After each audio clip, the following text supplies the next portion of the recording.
Can you all see my screen now?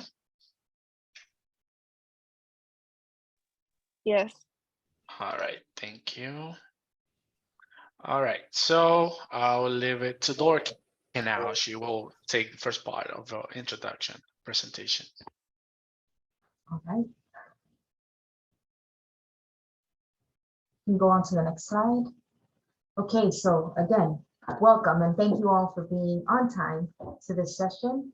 And learning, being interested in learning a little bit more about what our programs are here in Santiago and what it would be like to join one of our programs this next summer.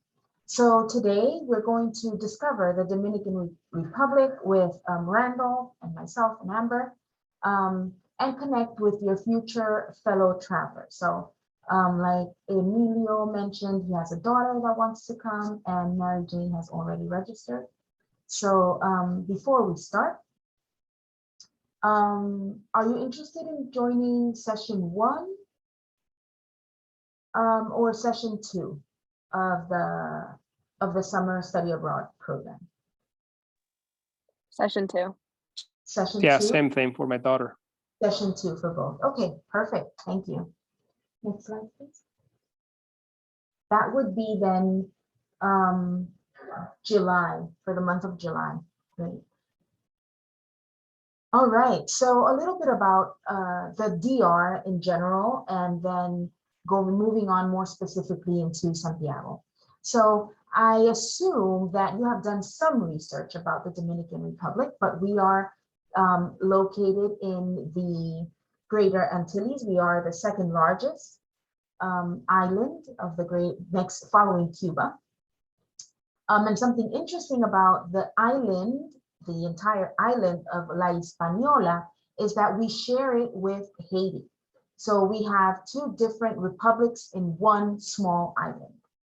The Dominican Republic occupies around about 2/3 of the island, and then Haiti is occupies about 1/3. Here, where you have the circle, is Santiago de los Caballeros, and Santiago is the second largest or second most important city in the Dominican Republic. Santo Domingo, which is located at the lower, at the bottom, to a little bit to the right, is the capital of the Dominican Republic. Now, Santiago is preferred a little bit more by people that value more traditional customs that are more maintained here in Santiago. Santo Domingo is a little bit more city-like and lives a more rapid pace of life, I would say, than in Santiago. We can say about the Dominican Republic or the entire island, but the Dominican Republic, where the Spaniards decided to have their first settlement, this is a country of firsts. And so here in Santo Domingo, we have the first settlement. So we have the first cathedral in the Americas, right? In Latin America, the first cathedral, the first university, the first hospital, because the Spaniards decided to make this their home. And from here, go on to explore new lands, right? We in Santiago de los Caballeros, we are also a city of first, given the fact that we were the first CIEE study abroad program in Latin America. And so this is also a city of first here in Santiago. And the study center was founded in 1987, meaning that we have been here, CIEE has been here in Santiago in Santiago, Dominican Republic, in the Pucamaima, which is our host institution, which stands for Pontificia Universidad Católica Madre y Maestra, for over 35 plus years. Okay, so why you should come to Santiago DR? Because it's fun.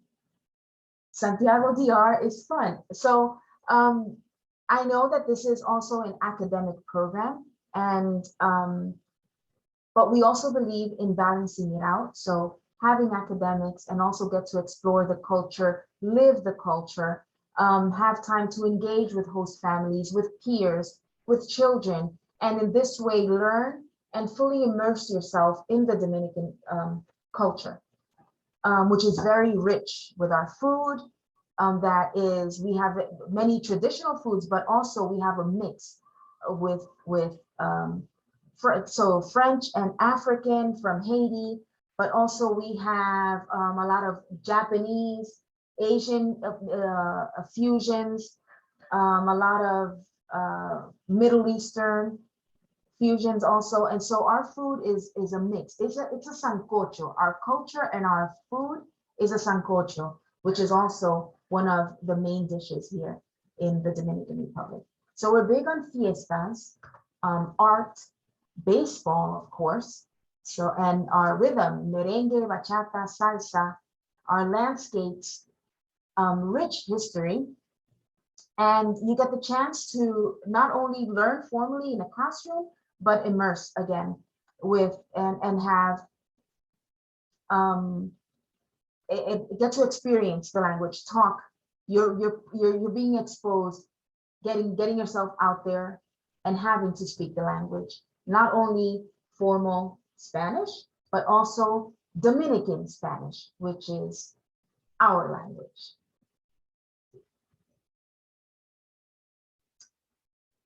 Continuing on with the highlights, again, it's the second largest city in Santo Domingo in the Dominican Republic. Our culture is very warm, welcoming. People, host families are very friendly.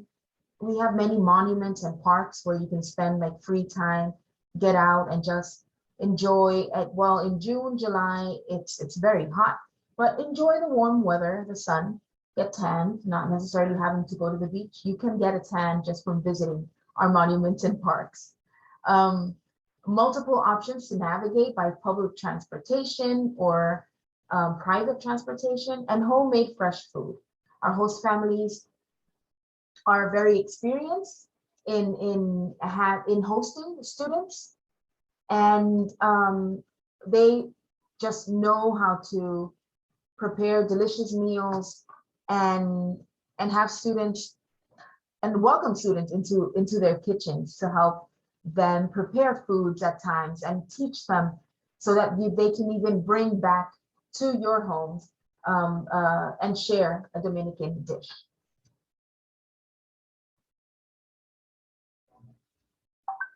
Okay, what's in a summer abroad program?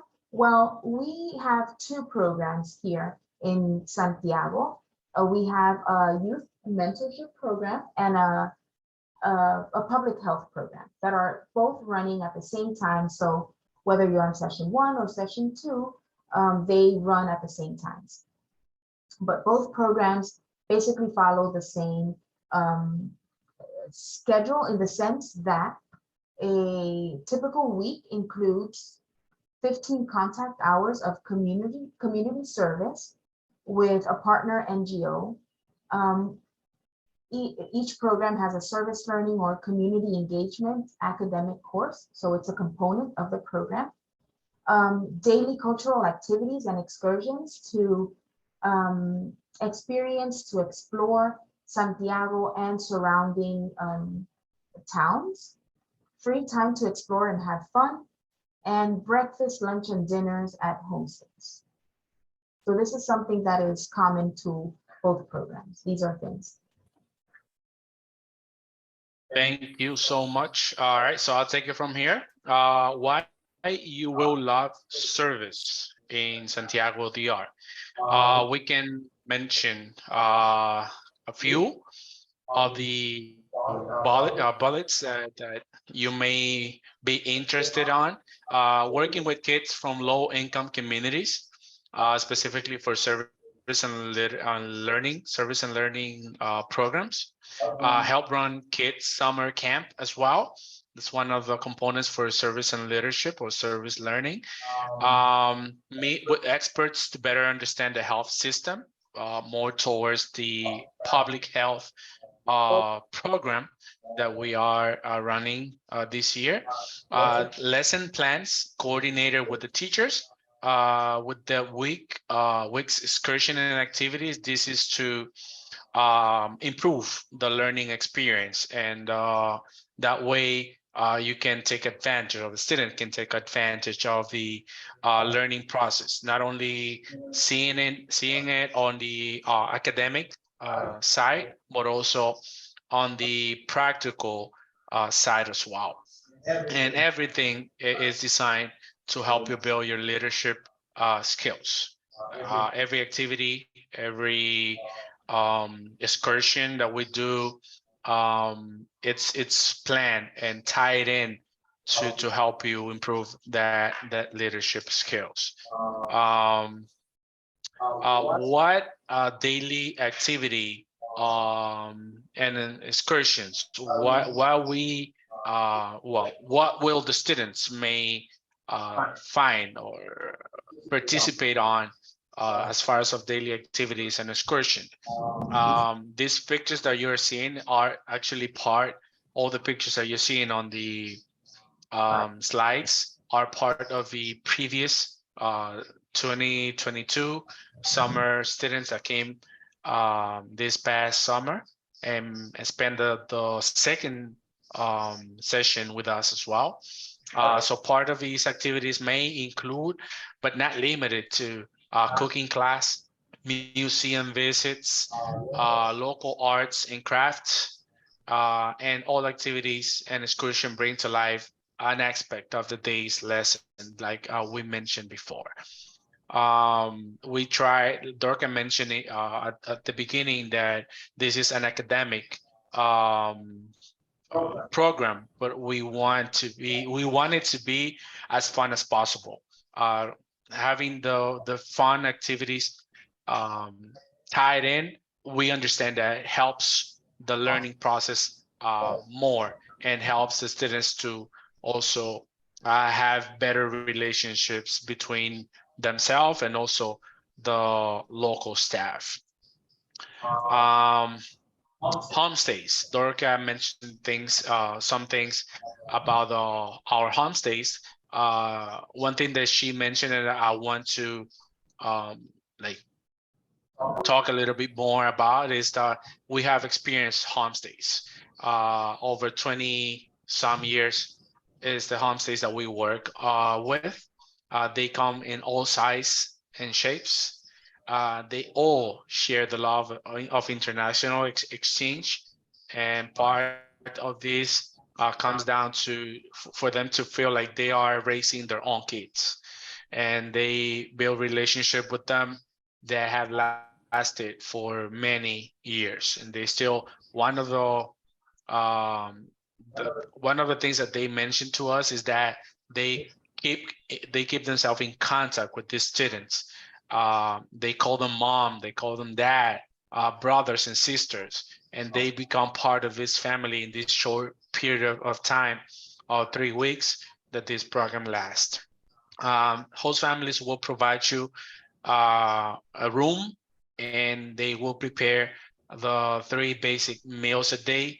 Most of these families, they also prepare like a snack in the afternoon as well.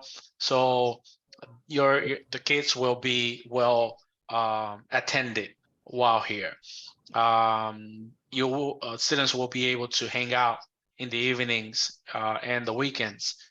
We say evenings, and hang out with the host families because of a curfew that we establish. It's important for you to know. We establish a curfew for the high school students, but that doesn't mean that they need to be inside of a house. Strictly inside of a house. If the host family wants to go out with them, that's also allowed, and they can spend these times with the host families. Wi-Fi connection. They get laundry done by the host family as well while here. So they will be well attended, as I mentioned. Dorca mentioned the 2 type of programs that we are running this year: the mentoring youth and raising social awareness and the advancing public health program, running at the same time, same sessions. And we would like to see you guys here on one of these two programs. About COVID-19 and current conditions. So the local government lifted all restrictions as far as of like legal requirement, lifted all restrictions for COVID. Other than when you are at a hospital and enclosure places, they recommend for you to use the face mask. Always wash your hands or use hand sanitizers. As far as of CIE, the policy stipulates that whenever we have close contact activities, which we will have for both programs, for public health, we're planning on taking students to clinics or hospitals in rural areas, and for service and service learning programs, we will work with kids pretty much every day of the program, every weekday, and running these activities, we will enforce or require the students to use the mask as much as possible, just to avoid any situation with COVID. And we know that worldwide, we're feeling like this is something that is in the past, but we want to be as safe as possible. And by saying this, we are just mentioning what we have right now. This is the stipulation that CIE has currently. This might or might not change in the future. By the time that the program start running, we probably may have or may not have different standards for COVID. One of the things that also we would like to mention that for the public health program, when we are at the hospital, we will require and provide the gloves as well for the students to be providing the activities or running the close contact with the communities and all the teachers or experts while on program. One of the reminders, the reminders we want to mention to you, and this is something that Mary Jane may take advantage already, is that by finishing the application form by December 1st, you will get a chance to be in the poll to win a free flight. Mary Jane, if you already filled it up, you are included on this poll.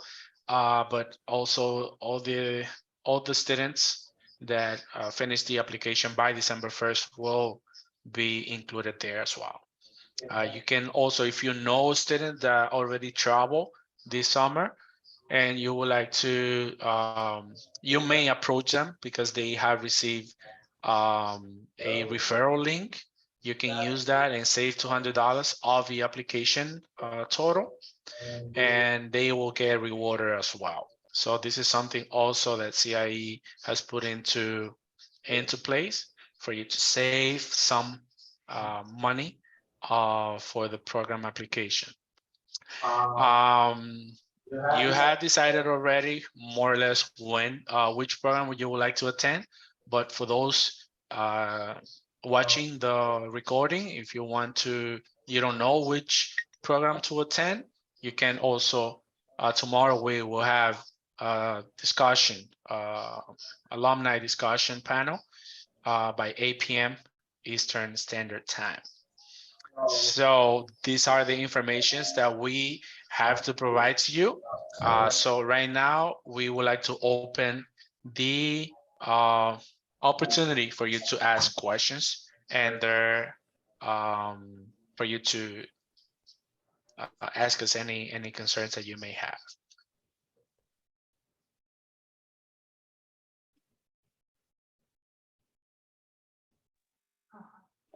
Hi, this is Emilio. I'll go ahead.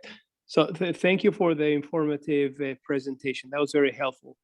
So the question I have, how many students are there typically on the second session?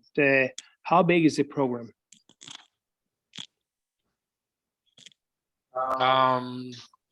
So we don't the limit that The program is random. Yeah, I mean students. How many students are there last year? Just to have a reference. Is it? Oh, last year. We had a cohort of 17. 17. And so I would say this represents basically a trend as to what our groups are usually. I'd say 17 to 25 is our usual. Okay, and what are their ages? Are there any? I'm thinking about my daughter. She's going to be 15 at the time. Is that what's the average in general? Are they older high schoolers, or you have a little bit of everything, or how are they distributed? Usually it's 13 to 17 years old. Oh. I'm sorry. No. Can you hear me now? Yeah. Okay, so it's 13 to 17 years old. That's the average age that is allowed for these programs. And we Okay. usually have a mix of everything. It's like you can go all the way from as young as 13. With this last cohort we had, I think they were more over 15 and over, I would say.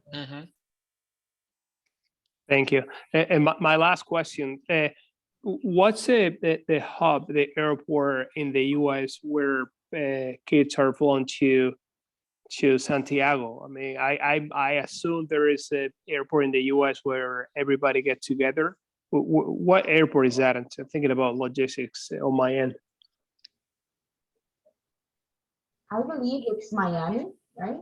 Is that where? Yes, actually, I was listening to another. I feel I got the information, but basically, we have like 2-3 major airports. So we have Flight Fox as our company, third-party company that we or you basically purchase the flights. So if you decide to go with our buy the flights with the third-party company that we work with, the connections will be made so you can the students can get together at a certain airport. Usually, like Dorca mentioned, it's Miami for Santiago because it's at the end of the day that's closer to us. If you are not in New York, Atlanta, or Miami itself, then you will take a flight independently, and then of course coordinated, and the student will be informed, but it will take an independent flight to meet up the team, the group. Usually we have program leader as a chaperone that will wait for all the students and then come with them on the group flight, and that's basically how it's coordinated.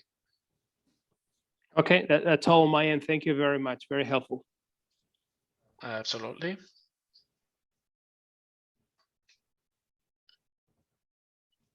Any other question that comes to mind? No, I don't think so.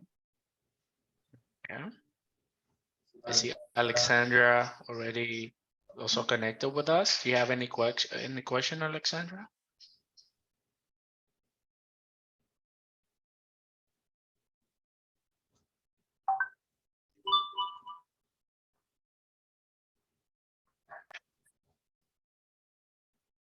All right. Is there anything that you would like to add up, Amber? So I've put my information in the chat as well. So if you do have any other questions that may come in mind later, I've submitted our email address as well as our phone number if you do have any other questions. So feel free to reach out. And then also if you would like to connect with an alum, you can also send an email to that email address as well, and you can learn more about the Dominican Republic.